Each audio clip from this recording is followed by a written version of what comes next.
Cuestiones de Filosofía, día 13 de noviembre del 2013, miércoles a las 10:20 de la mañana aproximadamente. Miscelánea. Hoy hablaremos de distintas cuestiones de filosofía utilizando, digamos, la grabadora y no siempre el método de la escritura. Quizás haya varias razones para utilizar la grabadora en casa y no el ordenador o la escritura, entre otras cosas porque quizás deba intentar hablar o saber hablar un poco mejor en público. En segundo, para, digamos, experimentar otros medios, ya que el medio es el mensaje. Y a veces con las palabras se dan una información supletoria o suplementaria que ni siquiera el que habla quiere decirla o que no la entiende. Empecemos con temas de cuestiones de filosofía. Lo primero que hay que plantear, o habría que plantear en este momento, es si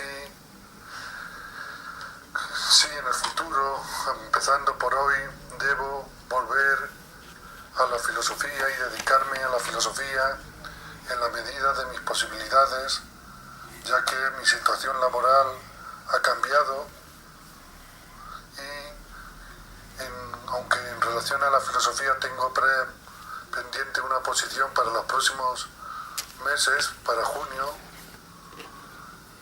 pero no sé cómo se dará, si tendré suficiente tiempo a estudiar, aunque llevo ya con la posición literalmente 15 años, o más de 15 años. Quizás al aprobar o suspender la oposición influyen muchos factores, circunstancias personales y la edad, y también un condicionamiento, los tribunales, etc. La filosofía es una rama del saber que yo creo que a veces es difícil corregir, en concreto con los tribunales. Empecemos. ¿Qué es una pregunta? ¿Qué preguntamos cuando hacemos una pregunta? ¿O qué decimos cuando enunciamos o decimos un enunciado? A mi modo de ver, esta cuestión es clave para entender y entenderse y comprenderse.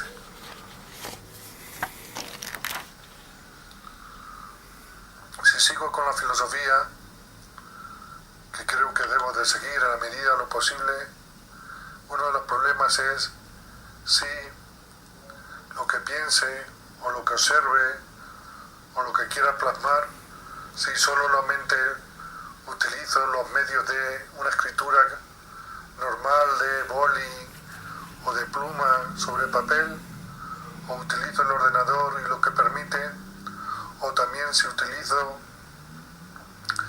la grabadora como la que ahora estoy utilizando, o si debería también utilizar el vídeo, las imágenes con la filosofía, además de que también utilizo la literatura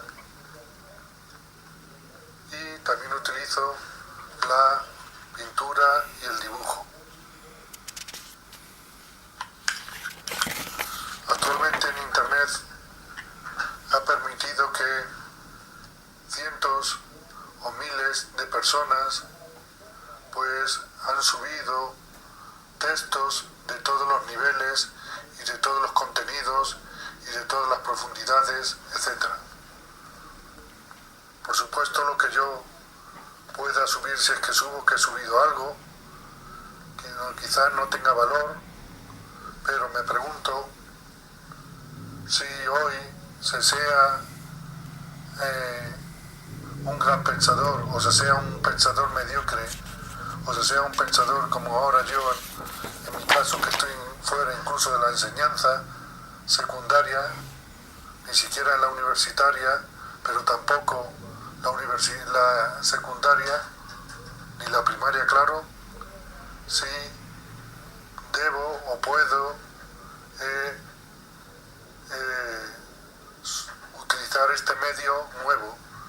Dicho de otro modo, Sócrates utilizaría hoy el internet, utilizaría hoy las grabaciones. Yo supongo que sí.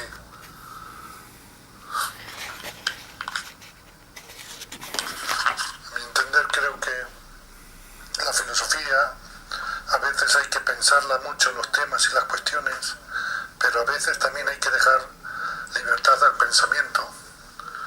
Entonces quizás las grabaciones inviten y ayuden a dar un poco más libertad al pensar y tocar temas de filosofía o temas de la realidad que tienen una vertiente filosófica, pero que a lo mejor esa vertiente filosófica no se plantea casi nunca, o se plantean desde el punto de vista económico, social o lo que sea, pero menos desde la cuestión filosófica. Tú escribes algo o hablas algo o grabas algo y tú estás pensando en ese algo con una serie de circunstancias y variables, pero tú no puedes calcular las variables que sobre ese mismo algo se pueden influir dentro de 10 años o 20, los nuevos datos, las nuevas circunstancias, las nuevas soluciones, etc. Por tanto, todo lo que se diga, se grabe, se escriba sobre cualquier asunto, ya desde ese momento ya está mal dicho o mal expresado, pero no solo porque no tienes en cuenta todas las variables del momento, sino que dentro de 10 años o 50 o 100 o 1000 habrán otras variables y otras circunstancias, etc. Es una cosa rara, pero ¿por qué a algunas personas les da por observar y por pensar y por escribir, y en este caso por grabar cuestiones sobre cuestiones de filosofía o sobre otras cuestiones? Pero en mi caso estamos hablando de filosofía y de filosofía en relación a literatura, arte, etc. ¿Qué podemos decir nosotros de los animales? Primero, quizás habría que decir que nosotros también somos un animal, aunque no solo seamos un animal. Pero ¿qué podemos decir de nosotros los animales? Se pueden dividir en grupos: animales domésticos, animales salvajes, animales pequeños, animales grandes. Pero ¿qué relación podemos tener o solemos tener con los animales?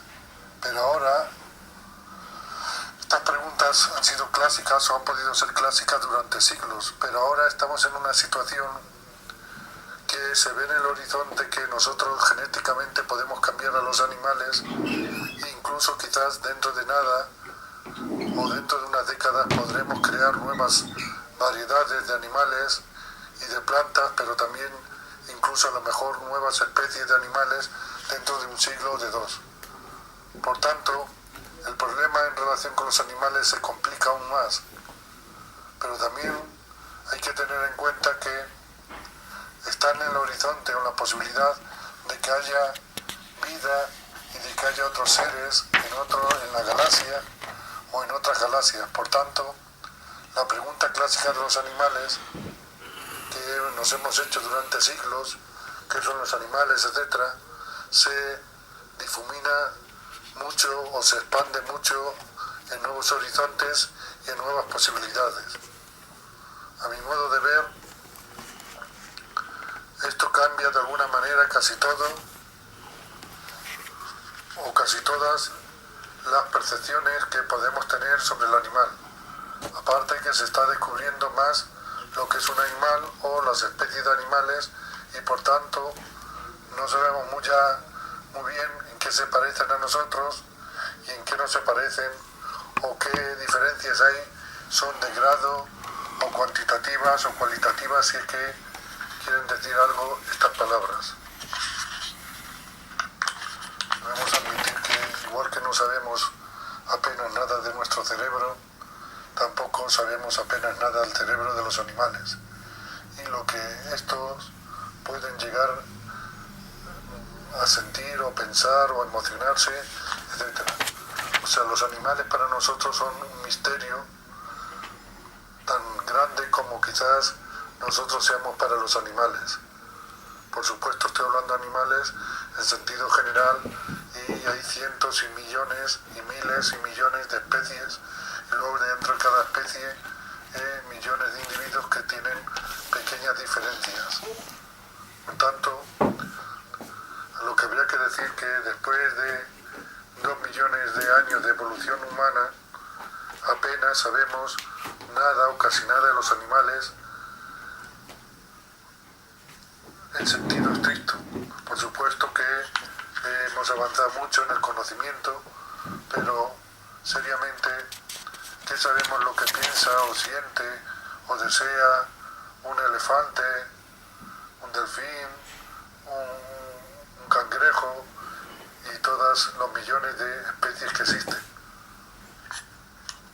Por tanto, yo creo que hay que tener un más respeto al animal o a los animales, siempre que teniendo en cuenta que no te transmitan enfermedades, siempre que tampoco puedan producirte la muerte, que claro, para algunos animales el hombre es otra especie más de alimento. Por tanto, a los animales hay que tratarlos con respeto, porque es un ser vivo que siente, al menos que siente, y es para nosotros en muchos sentidos un misterio y un enigma. Yo creo que con el tiempo a los animales les iremos otorgando derechos o dignidad, o no sé cómo explicarlo, cantidad de dignidad o de derechos. Aunque tampoco se puede llegar a la exageración de pensar que un animal, al menos de los que conocemos, haya que tratarlo como un ser humano, que eso también hay una exageración o por defecto o por exceso. Hay un problema muy profundo, que es qué relación tenemos que tener con los animales. La relación que tienen los niños con los perros o los gatos, o no la misma que tienen los adultos, o la relación que pueden tener determinadas personas que se sienten solas, o que los perros les sirven de compañía o incluso de ayuda, como el caso para los ciegos, etc. Por tanto, esto nos plantea un problema que con los animales, en concreto los domésticos, podemos tener una relación muy diversa según el tipo de animal, la especie, según la situación del sujeto o la persona que tiene la relación, etc. A mi modo de ver, esto nos abre nuevos caminos a nuevas preguntas y a nuevas cuestiones que, en sentido estricto, es difícil solucionar. Sabemos poco de cómo un animal se relaciona con otros animales de su misma especie o de distintas especies. Hemos pensado que los animales no tienen libertad, y claro, estoy hablando de todos los animales, que hay de muchos niveles, desde animales o de seres de una sola célula o de varias, hasta nosotros, pasando por toda la escala biológica, etc. Por tanto, soy consciente de que estoy hablando muy en general, etc. Pero la pregunta o la cuestión es la misma. ¿Qué sabemos de los animales y qué sabemos de ellos, cómo se conciben, sea del modo que sea, si es que se conciben, y de su relación con otros animales y con los de su misma especie, etc.?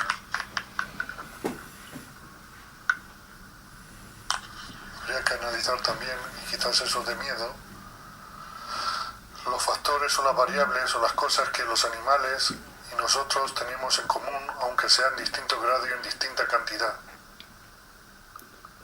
Se ha analizado, por ejemplo, mucho en los animales el territorio, el concepto del territorio, y se ha analizado en los hombres mucho el concepto de propiedad.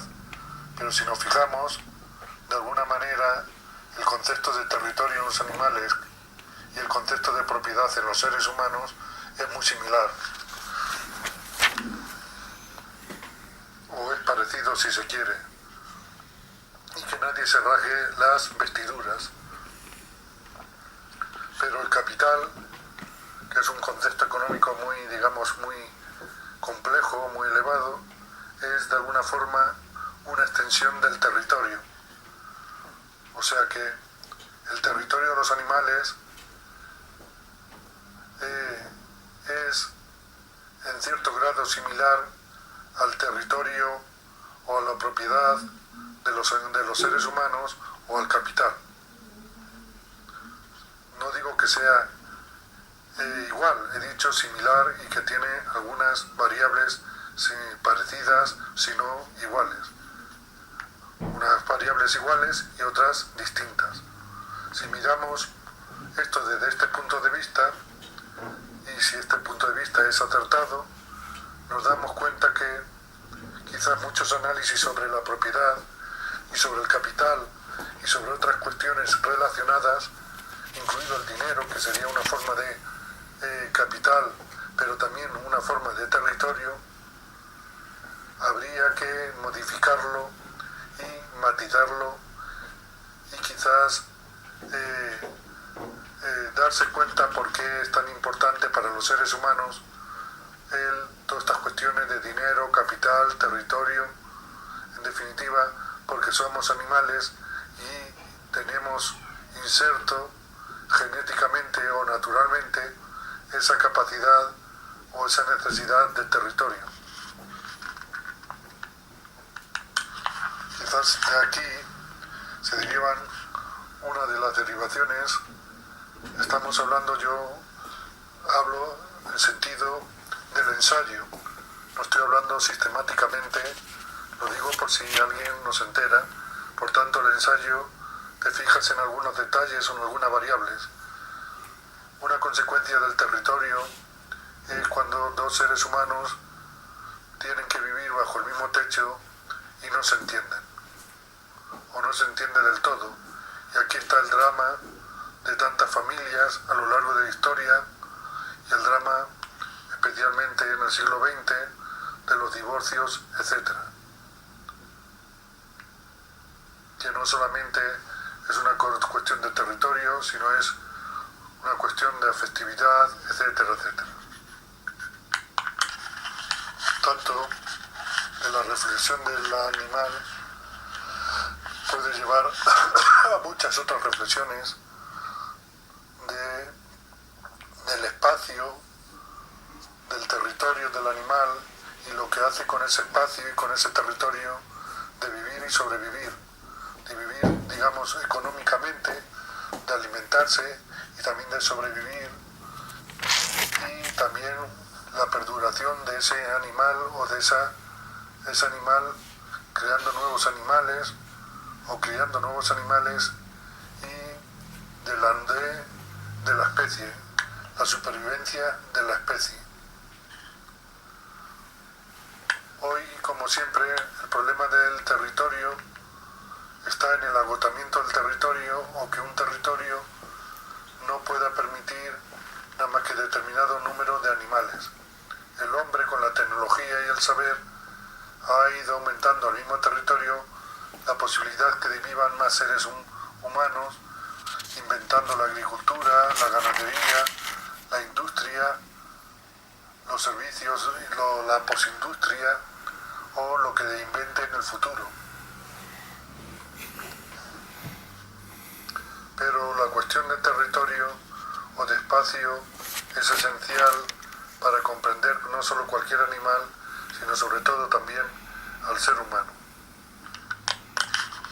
De tal modo que todo ser humano vive territorio en un espacio. Incluso las personas, por ejemplo los monjes, que no tienen en propiedad el territorio que habitan, que no es suyo, necesitan un territorio y ocupan un territorio y lo sienten ese espacio como suyo, al menos mientras que vivan, aunque no sea suyo de su propiedad totalmente.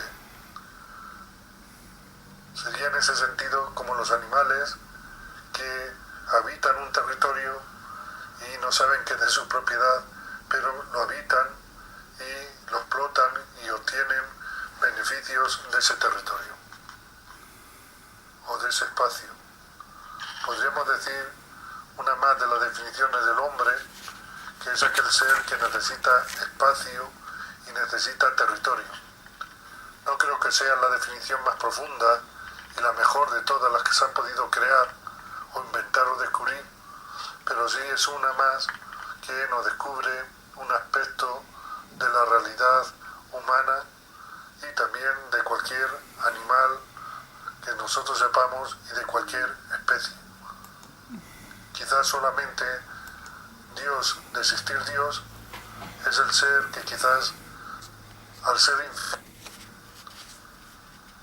es al mismo tiempo con una especie de contradicción o paradoja el ser que no tiene territorio y al mismo tiempo es el ser que tiene todos los territorios posibles o potenciales. En este caso ya territorio con mayúsculas. Hablemos de otro animal que sería el escritor, pero no, hablemos del escritor y del pensador y del artista y del pintor. ¿Para quién escribe un escritor? ¿Para quién piensa un pensador, un filósofo? ¿Para quién compone un músico? Quizás esto parezca fácil de decirlo porque siempre se hace para los demás, pero también se hace para uno mismo. Es una combinación de para los demás y para uno mismo. Pero sucede que a unos escritores o pensadores o filósofos o artistas la sociedad les escucha y a otros no. Y sucede que a unos las obras que hacen, si no toda la mayoría o una parte, se les conservan durante siglos y a otros, la mayoría, no se les conservan ni siquiera para décadas. El pensar o el escribir intenta descifrar algo que pueda servir al ser humano, primero al que lo hace y luego, digamos, a su época, a su tiempo y al futuro. Incluso si se equivoca, puede esa equivocación servirle para los seres humanos del futuro y del presente. Por tanto, el escribir o el pensar o el observar no solamente es una cuestión subjetiva o singular o individual, sino que, siendo singular o individual, es singular e individual a muchos seres humanos o a parte de los seres humanos. En ese sentido, es como la ciencia, que es una fórmula que se puede aplicar a muchos individuos y a muchos sectores de la realidad.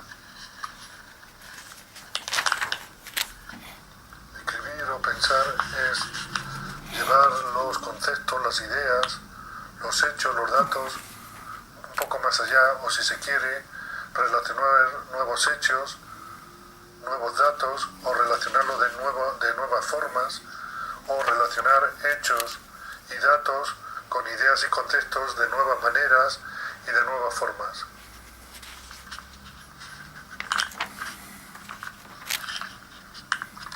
De todas formas, quizás el escritor y el pensador y el pintor y el artista hace obras, o la mayoría hacemos obras de poca calidad, o si se quiere, de poco significado o de poco contenido.